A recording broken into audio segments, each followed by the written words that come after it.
जी हाँ, तो फिर भरपूर स्वागत बा आप सभी के भाई भोजपुरिया यूट्यूब चैनल में। तब बार फिर भोजपुरिया king power star Pawan Singh ji से जुड़ल एक और नया सबसे बड़ी खबर लेके आए। सबसे बड़ा धमाका पूरा इंडिया है ना, पूरा विश्व में वायरल हो गया। वायरल पा के 250 मिलियन व्यूज क्रॉस कर गए मात्र 1 महीना 34-35 दिन में। जी हाँ, 250 मिलियन। गुरु रामदेव, हनी सिंह, सलमान खान के प्रोजेक्ट ना जला भी वो तरह पवन सिंह अपनी बाजी मार लल बना, सबके पछाड़ के पूरा विश्व में सबसे नंबर 1 यानी 2 नंबर पर बना और इंडिया में नंबर 1 सबसे हिट। जी हाँ, पुदीना है हसीना, उनकी गाना पर सबसे ज्यादा व्यूज गिरल बा और इंस्टा पे और फेसबुक पे शॉर्ट वीडियो भी खूब viral. 5 lakh 6 lakh short video में, इंस्टा पे केवल 4 लाख से ज्यादा शॉर्ट वीडियो बनल बा।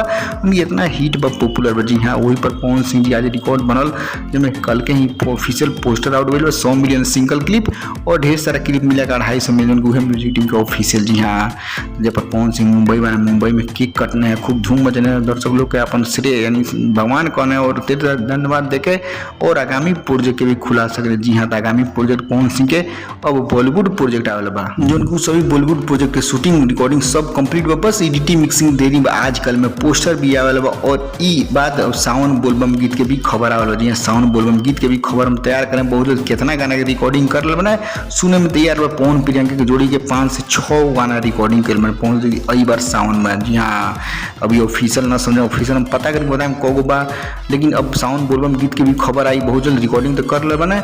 अब सावन बोलबम गीत के पहले ई पहला बॉलीवुड गाना सुनी और फिर एक और बॉलीवुड गाना देखें और सुने। जी हाँ, तो आप लोग यही नया पुदीना गाना सबसे बड़ा हिट रिकॉर्ड जब सारा भोजपुरी बॉलीवुड जगमगा गया, हिट हो गया बॉलीवुड से थैंक करता, पवन सिंह बधाई करता। और आप लोग अब थोड़ा सपोर्ट प्यार चाहिए और पवन सिंह के बॉलीवुड प्रोजेक्ट सबसे हिट कर होता। तो जी हाँ, तो आप लोग इंतजार कितना करते हैं और आप लोग पुदीना गाना कैसा लगा जरूर बताएं कमेंट करके। खबर पसंद पर लाइक करें, शेयर करें। जाते जाते भाई भोजपुरिया पर नया बानी चैनल जुड़म जरूर, सब्सक्राइब करके घंटी ऑन कर दें याद करके।